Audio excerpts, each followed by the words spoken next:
RSE lessons, the PSHE lessons, they're not about encouraging the individuality of a child. They're about indoctrinating a child into certain ideologies which are, at the very least, contested and at the very worst, f***ing evil, as far as I'm concerned. You don't want to teach a kid who's going through life, oh, you can be a boy or a girl in that way. What possible good is that going to do to a child?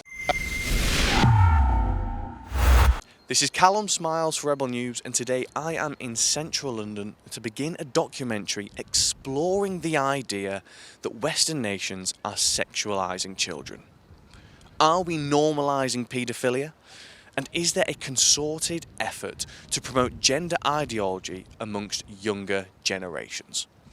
Well, when I began my research, it was very much UK focused, until I realised this is a phenomenon that affects the entire Western world, and how the education system could potentially be influencing young children into believing gender ideology and promoting paedophilia. I'm going to be speaking to concerned parents, politicians, and even those deeply affected by the trans ideology.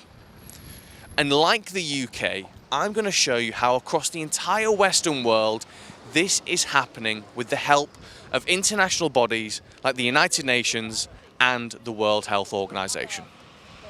The United Nations is an intergovernmental organisation set up in 1945 whose stated purposes are to maintain international peace and security, develop friendly relations amongst nations, achieve international cooperation, and serve as a centre for harmonising the actions of nations.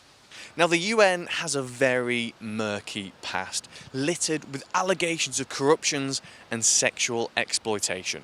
And it's no secret either. All you have to do is have a quick Google and you can see for yourself. But they're an organisation with lofty aims and aspirations, believing that every single human should have access to education, even to the point where claiming it is a human right. And since the 1990s, they've made education one of their main focuses, taking it to all parts of the world, even to a point where they are now helping shape global curriculums. The thing many people often overlook is what exactly is in those curriculums. The United Nations has issued the document International Technical Guidance on Sexual Education. It is the official guideline for elementary schools around the world. The goal of this document is described. CSE addresses the different ways that gender norms can influence inequality and how these inequalities can affect the overall health and well-being of children and young people, while also impacting efforts to prevent issues such as HIV, STIs, early and unintended pregnancies, and gender-based violence. CSE contributes to gender equality by building awareness of the centrality and diversity of gender in people's lives, examining gender norms shaped by cultural, social, and biological differences and similarities, and by encouraging the creation of respectful and equitable relationships based on empathy and understanding. On the following page, the United Nations explains that this guide is intended to help children build relationships with romantic or sexual partners. In March, UNAIDS and the Office of the High Commissioner for Human Rights, two agencies within the United Nations, along with the International Committee of Jurists, published a group of new legal principles, and Principle 16 goes on to say this. With respect to the enforcement of criminal law, any prescribed minimum age of consent to sex must be applied in a non-discriminatory manner. Enforcement may not be linked to the sex/gender of participants or age of consent to marriage. Moreover, sexual conduct involving persons below the domestically prescribed minimum age of consent to sex may be consensual, in fact, if not in law. In this context, the enforcement of criminal law should reflect the rights and capacity of persons under 18 years of age to make decisions about engaging in consensual sexual conduct and their right to be heard in matters concerning to them. So the United Nations have some peculiar views about what should and shouldn't be taught in schools. they openly advocate for lowering the age of consent. So it's understandable as to why some parents would have concerns about what their kids are being taught if the schools are teaching some of the things the UN are advocating for. And the other day, I got word of some concerned parents heading to London to voice their concerns. So I've come to an event here at Parliament Square in central London because I've been doing lots of research into the sexualisation of children, especially when it comes to the curriculums in our schools in the United Kingdom. So behind me is a bunch of concerned parents and some notable speakers speaking out against the issue, and I want to find out what they have to say. So I'm with Kim Isherwood, the organiser of this protest and the speeches today. Why exactly are you doing this? We're doing this because the government have legislated a new sex education from age 3 to 16 with no parental opt-out. This is a comprehensive sexuality education which comes from America. We're dealing with something now called the whole school approach, so it's in every single subject across the curriculum, including corridor talk. And we're dealing with 3 theories, so we're not dealing with biology and sexual safeguarding. We're actually dealing with sexual from birth, gender ideology and the queer theory. The queer theorists want a queer childhood. They're on a big mission that if your son doesn't play with a tractor, he is queer. If your daughter's not playing with a doll, she is queer. And, you know, they want a queer society. The people behind this work, again, they don't recognize childhood innocence. They don't believe in childhood. So we're dealing with something very, very serious here. So I don't know what's going to wake some people up. The trouble with our society today is that there's going to be 1 million men next weekend more worried about whether their football team's going to get relegated or promoted than they are about people that want to teach their children to masturbate and question what gender they are. And we need a spark. We need something that's going to get these people together and stop looking at Sky TV, stop looking at the football and just think what really matters to our society and our culture. I learned about what they were trying to do, the Welsh government, with the sex education, and to be honest with you, I was appalled. I mean, I don't understand why we need to expose children to such explicit content at such a young age. I don't find it appropriate. I don't think it benefits anyone, except unless you're trying to, shall we say, sexualize children. It shouldn't be happening. And can you tell me, like, just some of the stuff that they are showing the kids? Because lots of people out there will think that this is just sex education in terms of biology, not the dirty stuff. If it really had something to do with biology, it would be done at a sort of age-appropriate time. We've all gone through school at some point or another, and I wasn't learning about any of this until I was about 14. But when you're 3 years old and you want to teach a child to masturbate, and it's actually in the World Health Organization documents, I've seen it for myself. And I've also learned that they want to do things like bondage. They want to teach consent to kids as young as 7 or 10. And it's like, if a child is consenting, then there's no violation or grooming or paedophilia of any kind being done. So I'm still in my 20s, and I can remember a time, sex education was simply the biology about, like the reproduction system, the birds and the bees. Yeah. But it seems to have underhandedly become more about sexuality and, you could say, the pleasures of sex rather than, its roles in reproduction. Has this been, come in through the back door, so to speak? Yeah, absolutely. Look, I used to be a science teacher. I used to teach sex education myself, which I would just call reproduction, as part of the general science curriculum to 11, 12, 13-year-olds. Nothing wrong with that. There's teaching them the facts of biology. But this is, as you say, sexuality education. Comprehensive sexuality education is being pushed by the United Nations, by the World Health Organization, by UNESCO, around the world. It's branding in this country as relationships and sex education.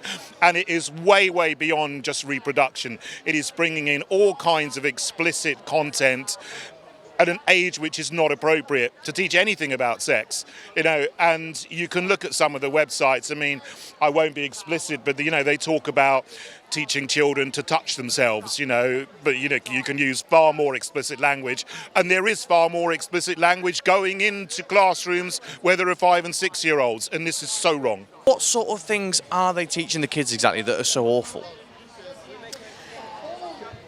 Basically, I think that the worst part about it is that they're trying to say that children are sexual from birth. So wherever we're at now, you've read the World Health Organization document, you said, so you can see that the end goal is for this education to start at age 0 to 4. So they're making the presumption that children are sexual from birth and that childhood innocence doesn't exist, and that children can safeguard themselves by seeing pornography, that teaching body part names is going to safeguard them, that they'll be able to safeguard themselves, but none of it's true. There's nothing to back that up. There's no evidence for it. RSE lessons, the PSHE lessons, they're not about encouraging the individuality of a child. They're about indoctrinating a child into certain ideologies which are, at the very least, contested and at the very worst, evil, as far as I'm concerned. You don't want to teach a kid who's going through life, you can be a boy or a girl in that way. What possible good is that going to do to a child? Worst case scenario is that these kids are going to end up being put on a path that, first of all, they get socially transitioned with their, preferred pronouns and everything, and then you're moving on to puberty blockers, you're moving on to irreversible medical mutilations. And we're not a culture which should be sacrificing children. Why are we sacrificing children? It's appalling. And at the moment, it's just a question of awareness, because a lot of parents don't know this is going on, but when they do know it's going on, they're horrified by it. So it's been really interesting speaking to all these people protesting CSE here at Parliament Square. But I also wanted to speak to somebody north of the border who can tell me about it in Scotland. So I got in touch with Scottish Family Party leader Richard Lucas, who spoke to me via Zoom. I wanted to talk to you about what you've been doing with what used to be sex education, the birds and the bees biology, but is now sexuality education in Scotland. What can you tell me about that? Well, where do we start? I mean, one problem we have with this issue is often we tell people about what's going on in Scottish schools and what the government policy is, and people don't believe us because it sounds so outlandish. So let's start at the beginning. Let's start at the nursery. I mean, what should be happening in nursery? Kids like playing at the water table, playing in the Wendy house or whatever. No, also the Scottish government also wants in there, LGBT content as well. So they're already teaching, all family forms are equal. There's nothing special about mum and dad and the kids. One mum, two dads and two mums. Any combination of adults, that's a family and that's all fine. They're all equal. So that's the message right from the very, very beginning. So basically undermining the ideal of natural family life from age 3. Then they go into primary school. I mean, already at this stage, they're getting the transgender messages. You can choose if you're a boy and a girl. Books celebrating young people changing gender, which is entirely destructive. And then the government policy alongside that, as it is in many other parts of the world, is if a child says they want to change gender, the teacher is instructed to say, basically, that's fantastic. That's really brave. Well done. What would you like us to call you? Would you like us to tell mum and dad? No? Okay, that's fine. We'll keep it secret from mum and dad. So this is happening routinely in schools in Scotland. Going through primary school, from 8 and above, they're basically taught how to have sex. Pretty graphic descriptions of having sex, or what to do, how it feels, etc. Like totally unnecessary. And that includes as well homosexual sex, like pictures of like 2 men in bed, 2 women in bed. It's all equal and the same for them. I'm skipping on up to high school. Pornography, again, normal, natural, and healthy. Don't let anyone make you feel guilty about watching pornography. It's a perfectly normal thing to do. Masturbation is promoted, not just talked about, promoted. Again, you might find this difficult to believe. What I'm talking about here is the Scottish government's official sex education resources. There's a video in them about masturbation that basically finishes with a picture of some tissues and a candle, and it says, put some music on and have yourself a good night. I mean, can you believe it? That's the government's official sex education resources. It covers then things like anal sex, obviously, is presented as just an equal alternative. So anytime there's mention of sex, there's always natural sexual intercourse and there's anal sex alongside it, basically given equal billing. The dangers of anal sex are virtually ignored. And it also teaches young people about, I don't like talking about these things, but need to call a spade a spade, teaches young people about rimming, which is like licking the anus as a sexual activity, which I'd never heard of. I would have quite happily have never heard of it in my whole life. But that's what the Scottish Government wants teaching to young people in Scotland. Richard Lucas is unequivocal about what's happening with sex education in Scotland. The Welsh parents are taking the Welsh Government to court, and there are groups in England fighting what's being taught in English schools. But where is all this sexualised content coming from? Could this be influenced by the United Nations? And if so, why all the rampant over-sexualisation? So the United Nations are not the only international governing body that have a keen interest in sex education. There is also the World Health Organization, which has set up the framework called Comprehensive Sexuality Education for all of its members to use. And it's tailored slightly differently for each country. So for example, in Scotland, it is RSHP, Relationships, Sexual Health and Parenthood. In Wales, it's RSE, Relationships and Sexuality Education. And in front of me, I've just got a few examples of the sorts of resources and things they are teaching in school. So the first one is from RSHP in Scotland, and this is from a video which is used in the classroom to teach children about masturbation. So it says here, is masturbation good for you? This is a video taken from YouTube which is used in the Scottish sex education. And as you can see there, it even shows kids how they can have a good time on their own, which some might say is inappropriate. Here also in Scotland, so it's called Time for Inclusive Education. So Time for Inclusive Education is how the RSHB curriculum can actually spill over into other subjects. So one of the things that differs between Wales and Scotland is in Wales there is no opt-out when it comes to RSE. However, in Scotland, parents can opt out of that specific subject. However, in Scotland, that subject spills into other main subjects, things like maths and English. Now, this is a game from a charity called the Proud Trust. Now, I could have bought this game for £20. However, the Proud Trust has already received £99,960 of public funds from the tampon tax. And this game is being taught and used with children as young as 13. So this game, the way you play it is you roll the dice 2 times and it comes up with a different body part. For example, you roll it once, it says hands and fingers, you roll it twice, it says the penis, and then the children are encouraged to talk about what sort of sexual acts can be used with those 2 body parts. Now, this one is from another charity called the School of Sexual Education. Now, in this resource, they teach the children how to make vulva cupcakes. And as you can see there, not much is left to the imagination. So quite often schools will get external bodies to come into the school and take these workshops. Often they are charities, for example, the Proud Trust, the School of Sexual Education, and Split Banana.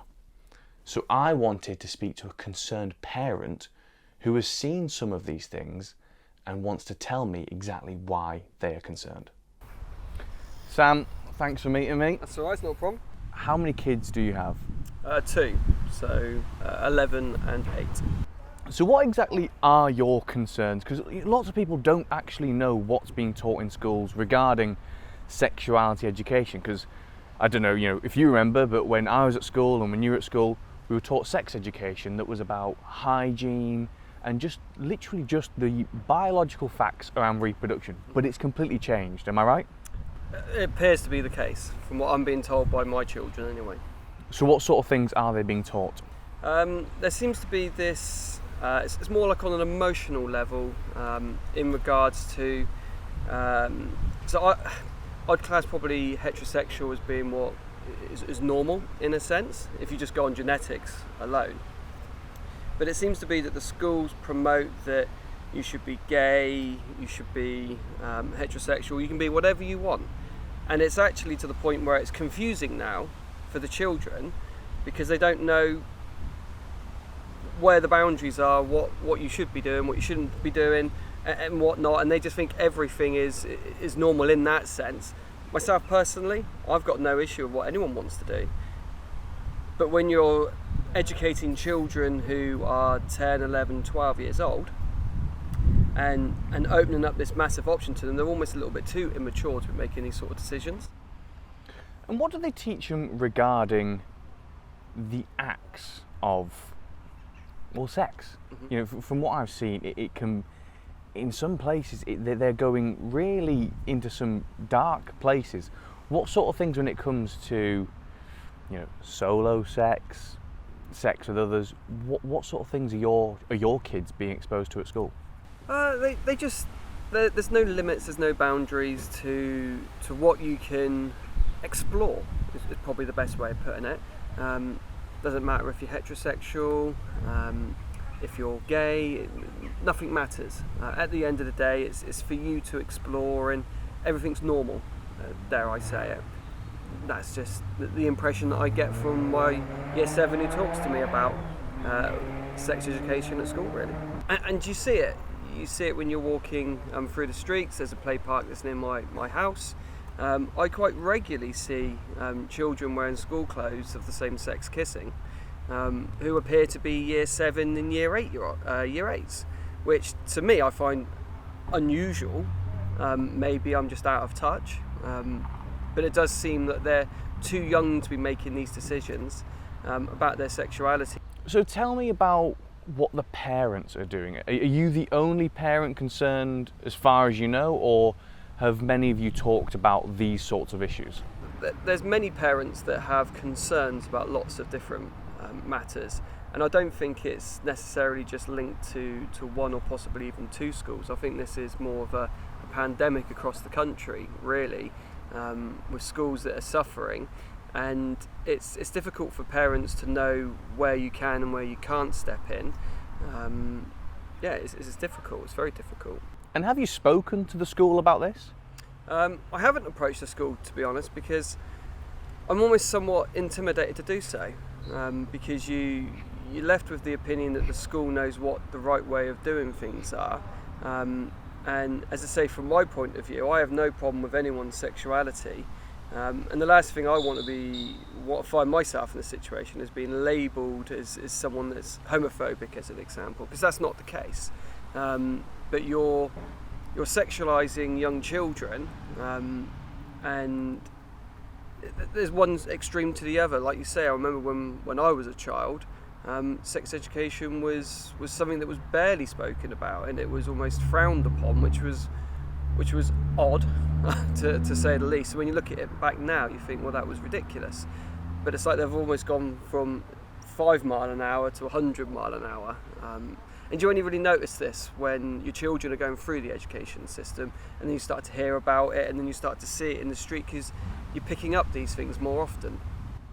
And I've been doing lots of research about comprehensive sexuality education, which is, it's a World Health Organization framework, which has been tailored to suit individual countries. And I can't help but think, if I was exposed to all this at such a young age, more than anything, I would be confused. I wouldn't be confused when I got to school, or rather going to school, but I sure as hell would be confused come the end of all that. Do you think this is there to confuse children? Well, So, one of my children who's in secondary school, she regularly talks to me about children self-harming, as an example, and she's in year 7. So she's talking about her peers who are year 7s self-harming, and there does seem to be everything seems to be rolled into one, in the sense that there seems to be a lot of confusion with these children. They don't know what their sexuality is, and they're being encouraged to explore their sexualities. And would you say that actually the curriculum, it doesn't alleviate confusion, it actually causes the confusion? Yes, because there's no guidelines. The guidelines, the rule book, whatever you might want to call it, is just thrown out the window and says, all you 11-year-olds, do what you want. Good luck. And then let's just set off back out into the rest of the world, I suppose, straight afterwards. So that was Sam, one of the many concerned parents. And parents are concerned up and down the country about what's being taught in schools, but also what else children are being exposed to.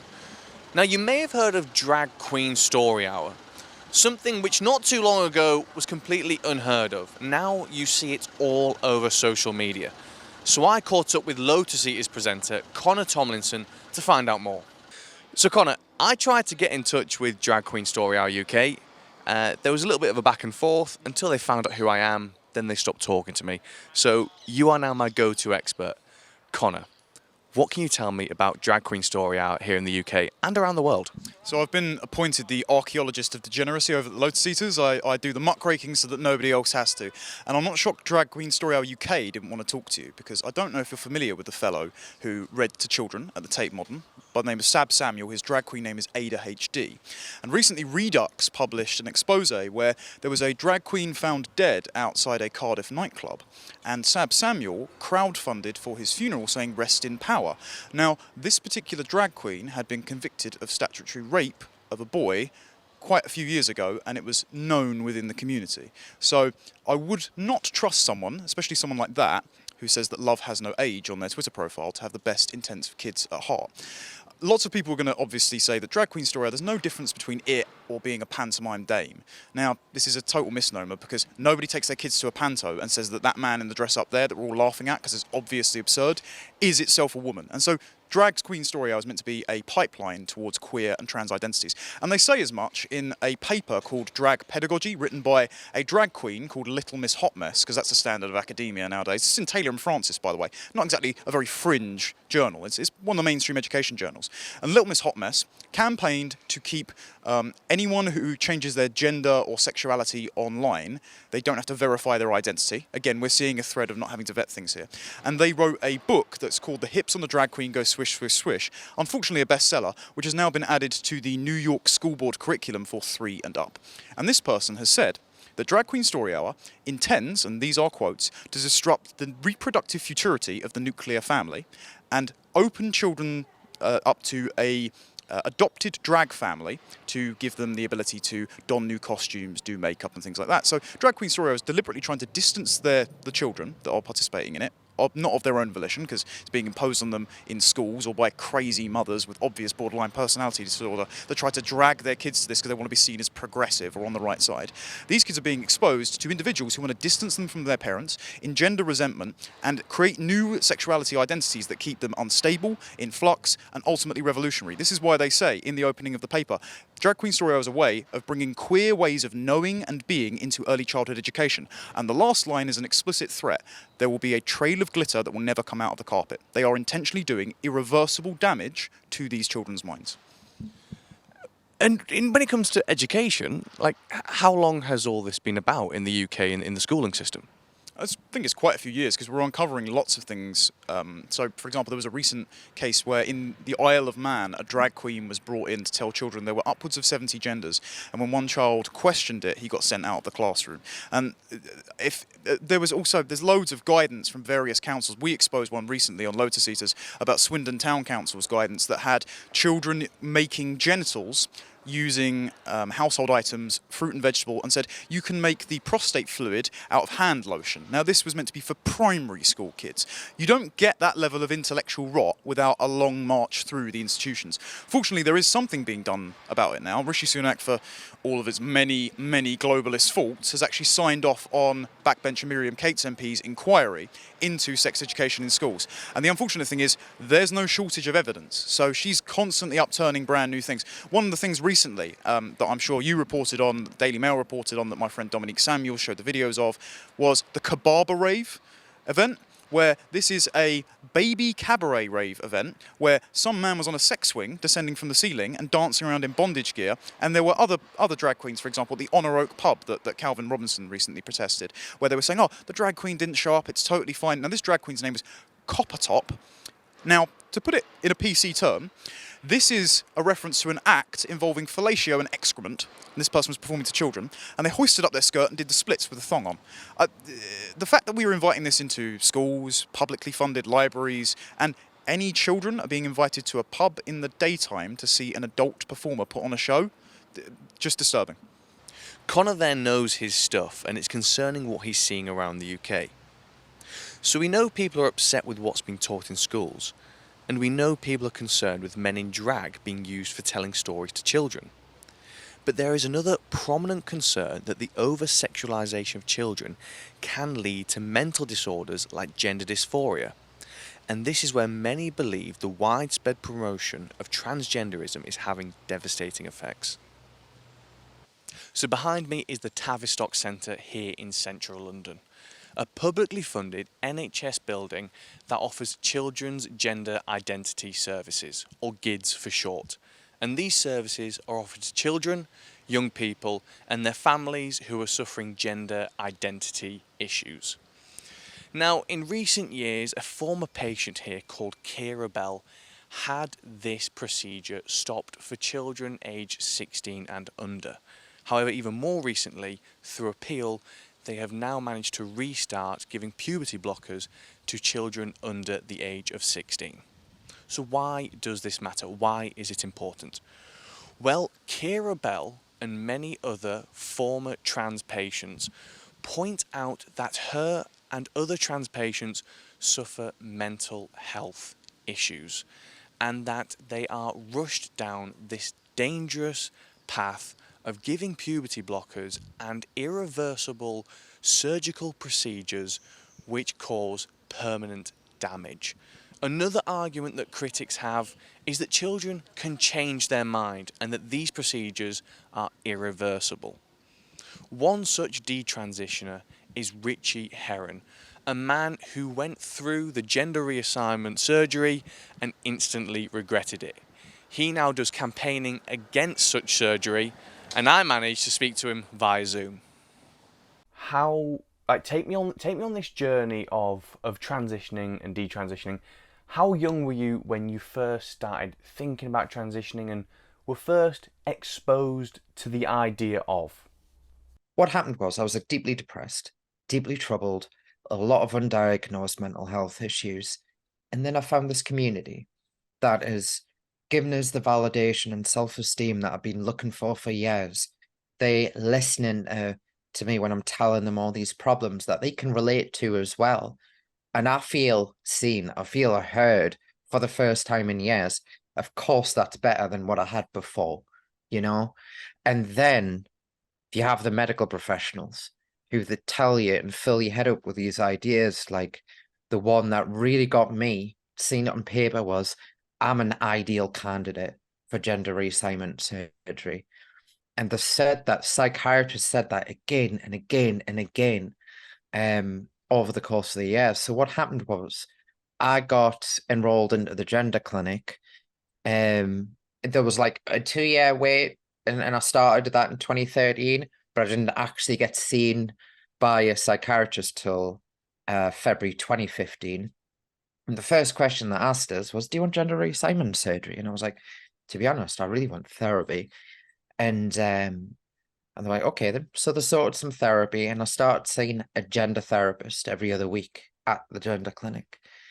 And then in about the July of 2015, so about 5 months later, asked the question again, do you want surgery? And I was like, I'm still not sure. I've got fears of bleeding. I don't think I want it. I've got fears about regret. So they marked that as interest and sent us off for a second opinion in Scotland.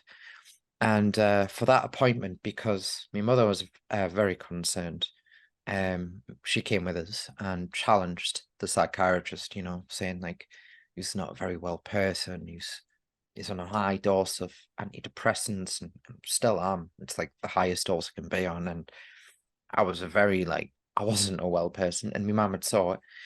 And the psychiatrist shut her down, just made her feel like she was this huge bigot, and if she didn't affirm us, I would surely be dead. So that scared the shit with me mother. And then after that appointment, the surgery referral came through, and I was like, I don't want this. This is too soon. That rigmarole happened for about 2.5 years, every 6 months, constantly. Do you want surgery? Oh, I'm not sure, maybe. Okay, we'll refer you. Don't stop the referral. So I stopped it 3 or 4 times. And then by 2017, because I was really only interested in the therapy, which I was still getting at the gender clinic, and I had a lot of therapy there, mainly for all the other issues that I was trying to be dealing with, but not the ones that I really needed help with, like the OCD and stuff. And then in 2017, they just give us this ultimatum, which was, if you don't want surgery, we'll just discharge you. And I was like, okay, then I'll take it. Was your regret instant? Oh, God, yeah, absolutely.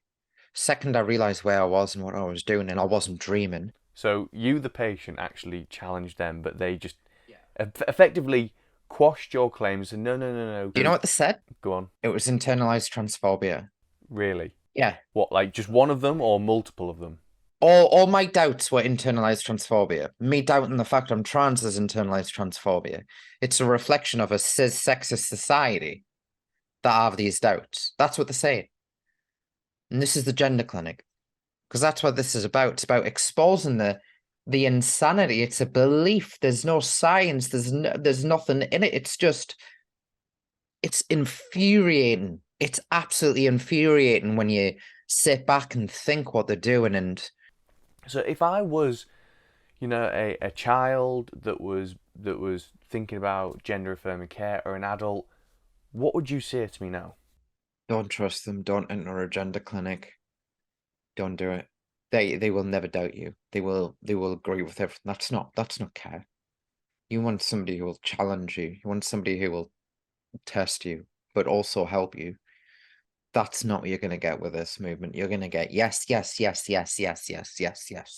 No critical thought. You're also going to get a script of beliefs. You're going to get a list of do's and don'ts of what you can do socially. You're going to join a whole new way of life, and it's not going to be yours. So if that sounds good to you, go for it. But if it sucks, I would recommend not doing it. That's my advice. So I can't help but feel incredibly sorry for Richie. Just another depressed person who's been caught up in a whirlwind of gender identity clinicians and transsexuality being promoted online as a cure for one's problems. So I've spoken to concerned parents who are worried about the sorts of things their kids are being taught in school. And I've spoken to an expert on Drag Queen Story Hour. And I've even spoken to those who are currently detransitioning after falling for the gender ideology. But worryingly, many of those who I've spoken to who have an opinion on the matter are afraid to express that opinion through fear of backlash. And the fact remains, many people still simply do not know what our children are being exposed to, especially when it comes to education. This has been Callum Smiles for Rebel News. So I can tell you for a fact that is the sort of documentary you will not see in the mainstream media. And the chances are you will not see it in the mainstream media in years to come. It was uncomfortable, but it was honest. And if you want to see this sort of reporting continue in the future, please head over to ukreporters.co.uk, where you can help us fund this sort of journalism, because we are crowd-funded journalists, which means we work for you. Again, that's ukreporters.co.uk. Thank you.